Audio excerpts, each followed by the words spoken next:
to my city by the bay. I left my... All right. You know, back in 1994, 94, I was doing a series of shows in Cleveland, Ohio at the Nautica stage. One night, to be in one venue for 3 nights was terrific. It meant one loadout.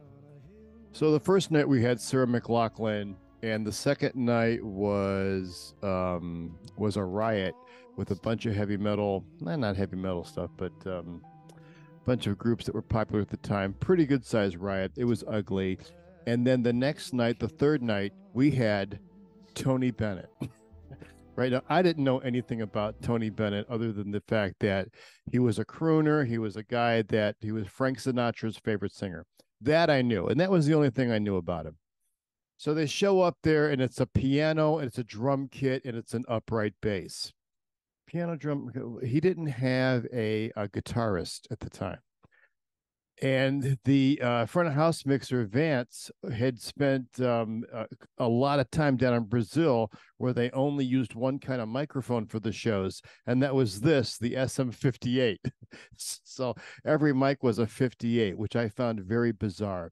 The other bizarre thing about the show is that Tony didn't want any direct sound. You know, he didn't want any direct sound coming in. He didn't want to know where the audio was coming from. So we hung these side fills. I still remember the dimensions, 11 feet, 17 feet off center, 11.5 feet high at the 4 corners of the stage. And it was the only time in my life I ever put the overheads for the drum kit in the side fills, in the speakers, because that's what he wanted. He wanted the ambient sound of the kit and his vocal, and he would hold the mic way down low, so it was a skill set for the front of house mixer, Tom Young, to a later Tom Young, but Vance, but to get that together. So we get through everything, get through the sound check, and I was standing on the side of the stage, and I was standing at the monitor console, and I was tapping my Sharpie on the board. I'm just standing there tapping my Sharpie. And Tony's standing right next to me, and he's ready to go on. And he comes up to me and goes, "Hey, you want me to sign your pass?" I was like, "Sure." And I handed him my Sharpie, and he signed my pass, right? Which is funny because it's the pass from the night before.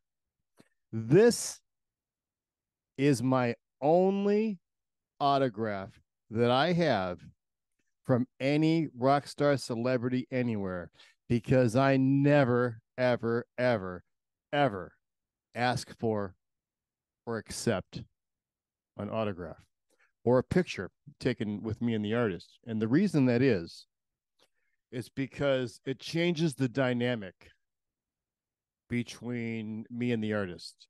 The moment they think I'm a fan, it's a different item. You're just there to work, and there's zero fandom in you. They respect you for that because now we've leveled it out a little bit. So Tony goes out there that night, does an epic performance, as he did always, and we loaded that show out. About a year later, I start working at a company in Cleveland called Eighth Day Sound, and one of their accounts is Tony Bennett. So I start doing shows with Tony Bennett, where I would go out, drive the truck, have the production with me. And at that point, they had Tom Young mixing, who came from Sinatra, because Sinatra had just retired, and he moved right over to Tony Bennett. And I believe that Tom mixed him all the way out. If you saw Tony Bennett, you saw Tom Young mixing it. End of story. And it was a great, great group of guys. I mean, the vibe was just great. I'm going out to do a Tony Bennett show, man. I was thrilled. There was never a time where it's like, man, I don't want to do a Tony Bennett. They were great every time. I mean, just the hang was terrific. It wasn't a lot of gear. At the time, I was going back and forth between Johnny Mathis and Tony Bennett, right? If I wasn't with Tony Bennett, I was with Johnny Mathis. And Johnny Mathis was great, the most amazing guy as well, right? But Johnny Mathis had a 6-piece band, and we pick up a 48-piece orchestra. So workload-wise, it was a lot of work. But Tony Bennett, man, 3-piece, baby. And then at some point, they added a guitarist. One of the interesting things about Tony is that he had this piano player named Ralph that was with him forever, like since the early 1950s. I don't want to say for sure, but it's my understanding that him and Ralph like just hung in together, wrote the majority of all that work that he did over the years. I mean, this was the 90s, and Ralph was in his 80s at that point. Like before the show started, and at that point we were doing monitors from front of house, so there was nothing for me to do except just kind of hang with the guys and do what they needed before they went on. So every show, it was me, Tony, and Ralph hanging out, waiting to go on, right?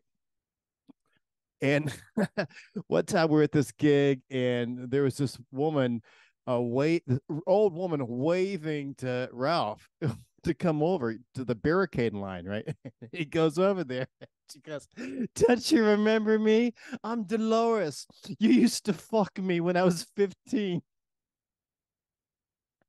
The look on this guy's face. I mean, he was 15. Like, what was that? Like 1915?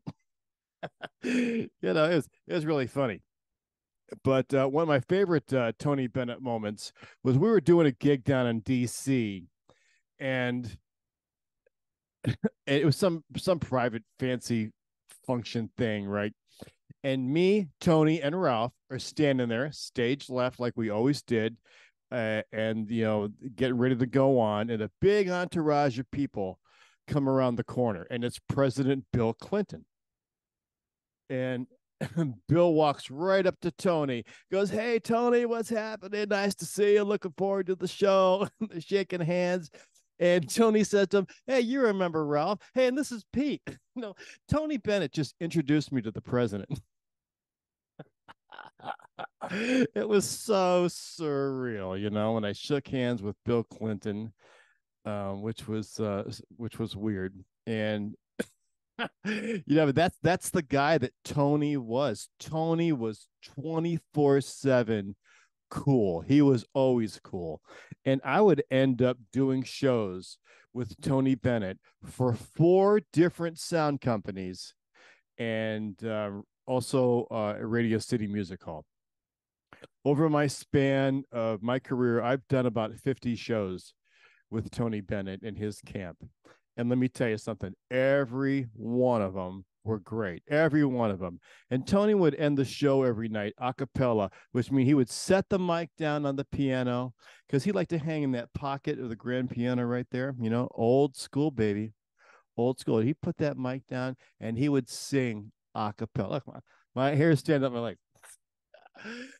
He would sing a cappella for the last song of the night, man. It was just incredible every time. And later in life, one of my adopted buddies, one of my little brothers, as I called him, I got him a gig going over to Tony's apartment on Central Park West, and he would just go help Tony like set up his VCR and his DVD and his home stereo and hang out with him there. And Tony would just hang out in his apartment and smoke reefer and do his little painting and have some music playing in the background, man. I mean, however chilled out and cool you think of Tony Bennett, man, you're not even there yet.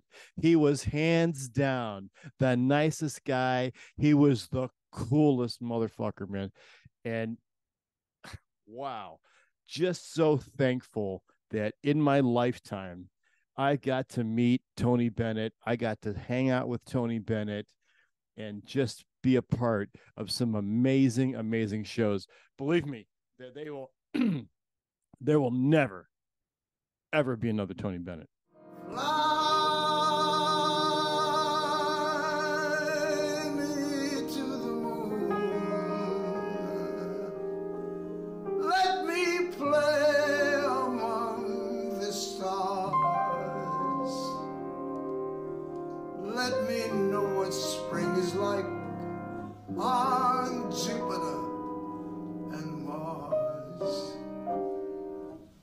In other words, hold my hand.